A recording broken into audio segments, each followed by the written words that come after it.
You ever have one of those days where you're just sad and you have no capacity to do anything? That's one of my days today. So today, I was getting ready to have a great little Saturday, and I looked at my Facebook page and I saw a feed that says that Eric the trainer, aka Eric Flushman, had passed away. And I had Eric on my podcast a few years ago, and he was fantastic. I met him at the Can't Fit Pro in Toronto here. Followed him a lot on Instagram and Facebook and all of his content, and he just seemed to be like really kind, really compassionate, loved people, loved fitness. And I went to this Can't Fit Pro show, and I quickly found out that often the people who are in the best shape are usually in the worst shape emotionally. And that's the reason why they defer to being in good shape. Oh, hi Zoe. Hi Zoe. There's Zoe down here. This is fuzz therapy. Hi Zoe. This actually makes me feel way better. Do you ever see Calvin and Hobbes? Well, like Calvin comes out from school and gets tackled. Every time I go by this corner, she waits for me. This is exactly what I need. Thank you, Zoe. Thank you, Zoe. I haven't seen you in so long. Clearly hates this. Clearly hates this. I missed you. I haven't seen Zoe in a month. I was away in the States for a month as well. Okay, you gotta go back home. Come on, go back home. Okay, and there she goes. And she'll sit there waiting for me to come back as well. Oh God, I needed that. Anyway, my point about people who are often in the physically good shape are usually people who are in the emotionally worse shape. And I hope the reporting is wrong, and not that it matters, because it won't bring Eric back. But it was reported he took his own life with a gun, and I'm just really, truly gutted by hearing this. And I'm trying to process this, as grief does need to be processed, because Eric and I didn't hang out. We weren't really friends. We texted once in a while. He was always great at getting back to me. I always loved watching his content. He always seemed so happy, helping people. And anytime you lose someone like that, it just hurts. It really just hurts. So I'm left thinking, why am I sad?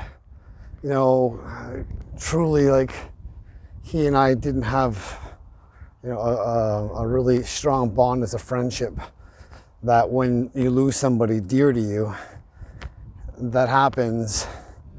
And I guess what I've come up with is that I'm just really sad that people who you think are really good in their lives and how it appears on Instagram and YouTube and social media, that they're not. And they suffer silently. Trying to help other people is their coping mechanism to dealing with their own shortcomings, mental illness, sadness, trauma, grief. Pick one of any of those, and they all land. And I'm left with thinking that the last moments on earth that he had were that of distress, not being able to be enough, worthiness,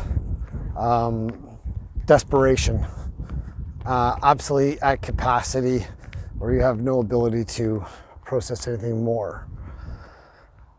And I would never want to see any human being go down that road, because it's just so inhumane as human beings. Like, it's just so inhumane that we are at that spot in life. And I'm gonna miss Eric because of his energy, his love for fitness and for well-being, his humor. He traveled with Def Leppard because he was Phil Collin, the lead guitarist for Def Leppard. Phil Collin brought him along, and they were training together on the road, and he just had amazing content. I remember one time he was in Toronto. This would have been like 2017 or 2018. And I was in the Bahamas, and he bought a pizza at a kiosk, like where you put your money into a machine and it makes a pizza in front of you. And he shared it with people in Toronto and said what great Canadians were and how great they were, how friendly they were. And I wished I was in Toronto and I could have met with him. And I never saw him again after that. So, but I am left with people not having the capacity to deal with that, and then taking their own lives. And it's a real thing. And, you know, after the pandemic, the mental health pandemic has been even more after this. And we're just stepping into it right now. So I just want to make a quick little video. If you're out there and you're feeling these things, whether you're pretending or not pretending, please reach out to someone that you love and just be honest and save yourself and us the grief of processing.